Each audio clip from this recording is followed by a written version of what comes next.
South Pacific ocean धरती के सबसे बड़े पानी के हिस्सों में से एक है।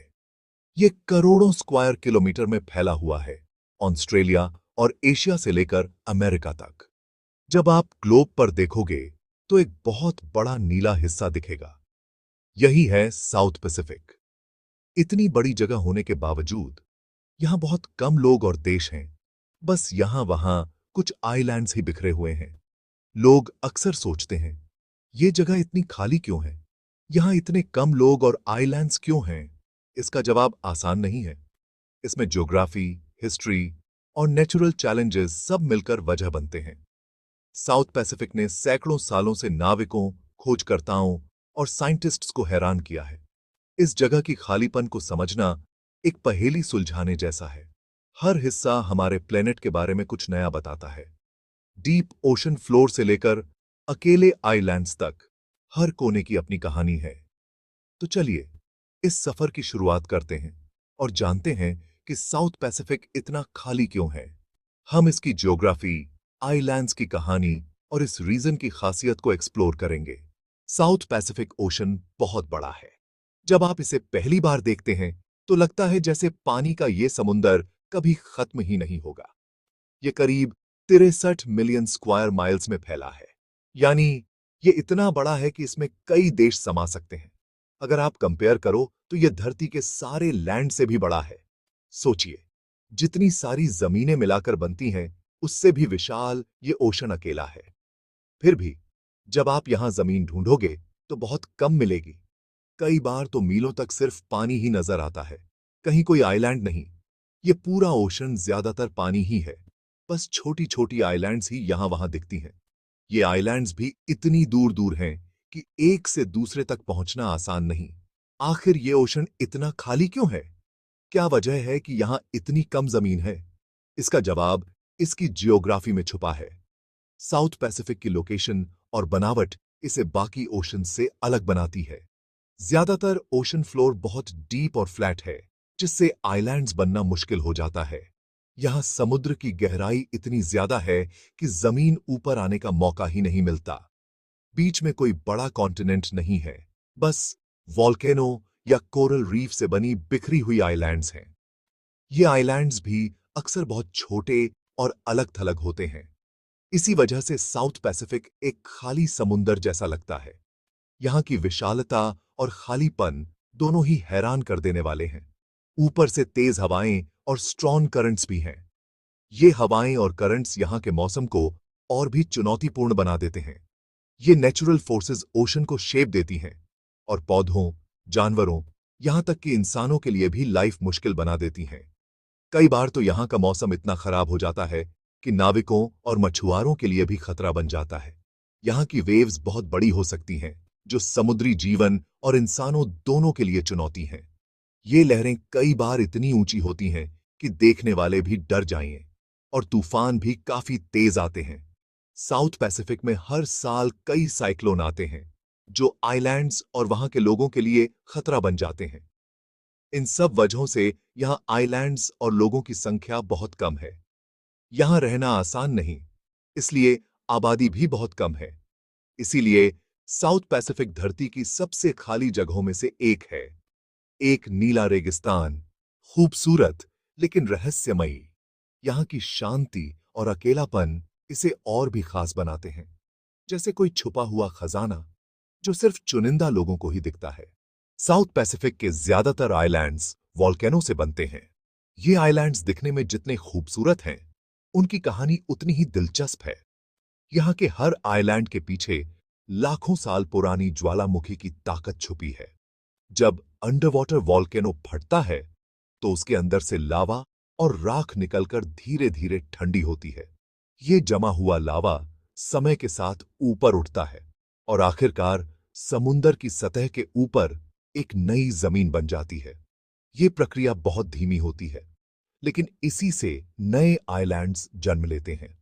हजारों सालों में कुछ वॉल्केनो ठंडे होकर फिजी और हवाई जैसे बड़े और हरे भरे आइलैंड्स बन जाते हैं।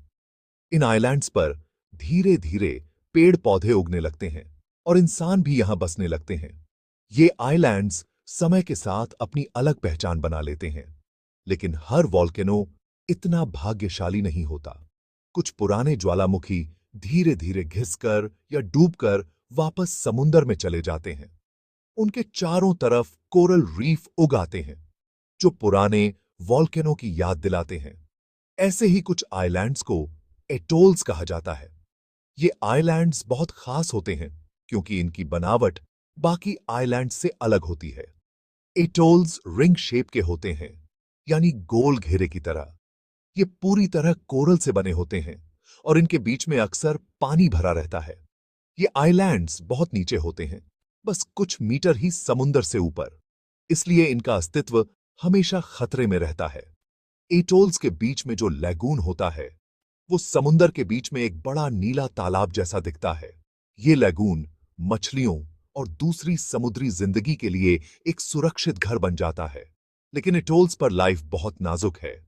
तूफान, तेज लहरें और बढ़ता समुंदर का स्तर इन्हें आसानी से नुकसान पहुंचा सकता है। यहां के लोग और जानवर हमेशा बदलते मौसम और समुद्र के साथ जूझते रहते हैं। अब सवाल उठता है कि यहां इतनी कम आइलैंड्स क्यों हैं? आखिर इतना बड़ा समुंदर है, फिर भी आइलैंड्स गिने चुने ही क्यों हैं? इसका जवाब सीधा है। वॉल्केनो बहुत कम होते हैं और कोरल को उगने के लिए उथला पानी चाहिए। अगर पानी बहुत गहरा हो तो कोरल रीफ नहीं बन सकते। साउथ पैसिफिक का ज्यादातर हिस्सा इतना डीप है कि वहां कोरल रीफ या नए आइलैंड्स नहीं बन सकते। यहां की गहराई इतनी ज्यादा है कि जमीन सतह तक पहुंच ही नहीं पाती। इसलिए जो थोड़ी सी आइलैंड्स हैं, वो इस विशाल नीले समुंदर में किसी गहने जैसी हैं। ये आइलैंड्स बहुत कीमती और अनोखे हैं क्योंकि इनके बनने की प्रक्रिया बहुत खास है। आइलैंड बनने का ये खास तरीका ही बताता है कि यहां बड़े कॉन्टिनेंट्स की जगह छोटी छोटी बिखरी आइलैंड्स क्यों हैं। हर आइलैंड अपने आप में एक कहानी है जो प्रकृति की ताकत और समय की गवाही देता है। इतनी कम जमीन होने की वजह से साउथ पैसिफिक में लोग भी कम हैं। यहाँ के आइलैंड्स दूर दूर बिखरे हुए हैं और हर आइलैंड की अपनी अलग पहचान है। विशाल समंदर के बीचों बीच बसे ये छोटे छोटे टुकड़े मानो दुनिया से कटे हुए हों। कुछ आइलैंड्स पर तो बस कुछ 100 या 1000 लोग ही रहते हैं। यहाँ की आबादी इतनी कम है कि कई बार पूरा गांव एक ही परिवार जैसा लगता है। लोग एक दूसरे के सुख दुख में हमेशा साथ रहते हैं। जैसे तुवालू में 12,000 से भी कम लोग हैं।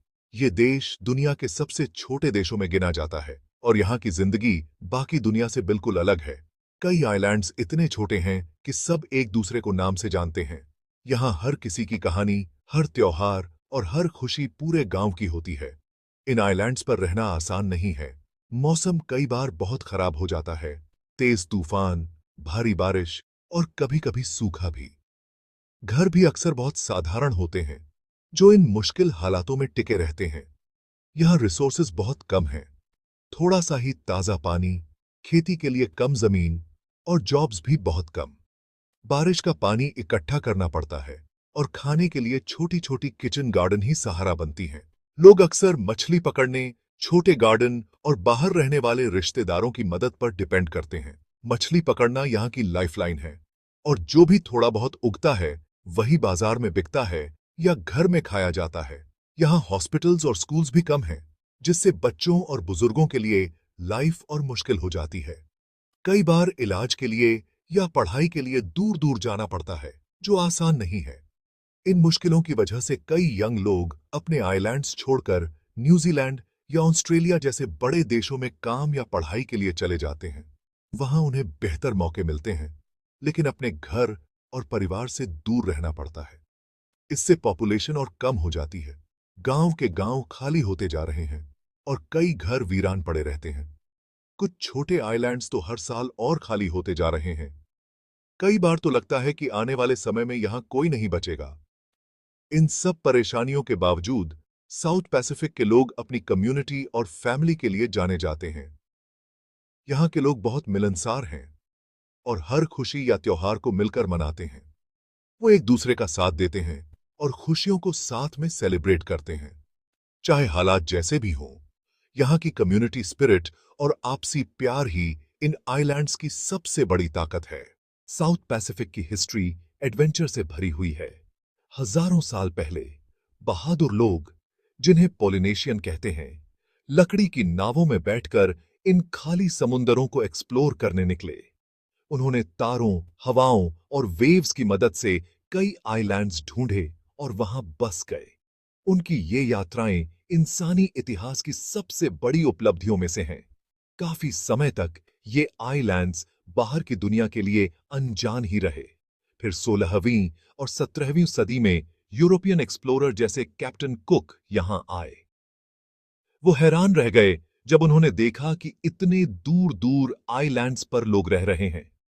इन मुलाकातों ने इन आइलैंड्स को हमेशा के लिए बदल दिया। नई सोच और नई चुनौतियां भी आईं। धीरे धीरे कुछ आइलैंड्स यूरोपियन देशों की कॉलोनी बन गए। इससे उनकी संस्कृति, इकोनॉमी और यहां तक कि भाषा भी बदल गई। आज कुछ आइलैंड्स आजाद देश हैं, तो कुछ अभी भी बड़े देशों से जुड़े हुए हैं। साउथ पैसिफिक की हिस्ट्री दिखाती है कि इंसान कितनी भी दूर और मुश्किल जगहों पर खुद को ढाल सकता है और सरवाइव कर सकता है। साउथ पैसिफिक की कल्चर बहुत ही रंगीन और अलग-अलग है। हर आइलैंड ग्रुप, जैसे समोआ, टोंगा या फीजी, की अपनी भाषा, डांस और रिवाज हैं। म्यूजिक और डांस यहाँ की लाइफ का बड़ा हिस्सा हैं। हर फेस्टिवल पर खूबसूरत गाने और जबरदस्त परफॉर्मेंस होते हैं। यहाँ का खाना सिंपल लेकिन टेस्टी होता है। लोग मछली, नारियल, टैरो और ब्रेड फ्रूट खाते हैं। खास दावतें, जिन्हें उमू या लोवो कहते हैं, वो अंडरग्राउंड ओवन में बनती हैं। फैमिली और कम्युनिटी यहाँ बहुत जरूरी है। लोग जो भी है आपस में शेयर करते हैं और एक दूसरे की मदद करते हैं, खासकर त्योहारों या शादियों में। यहाँ की लाइफ बहुत स्लो है। ज्यादातर लोग सूरज के साथ उठते हैं और जल्दी सो जाते हैं। नेचर हर जगह है, बच्चे बीच पर खेलते हैं और सबको तैरना या मछली पकड़ना आता है।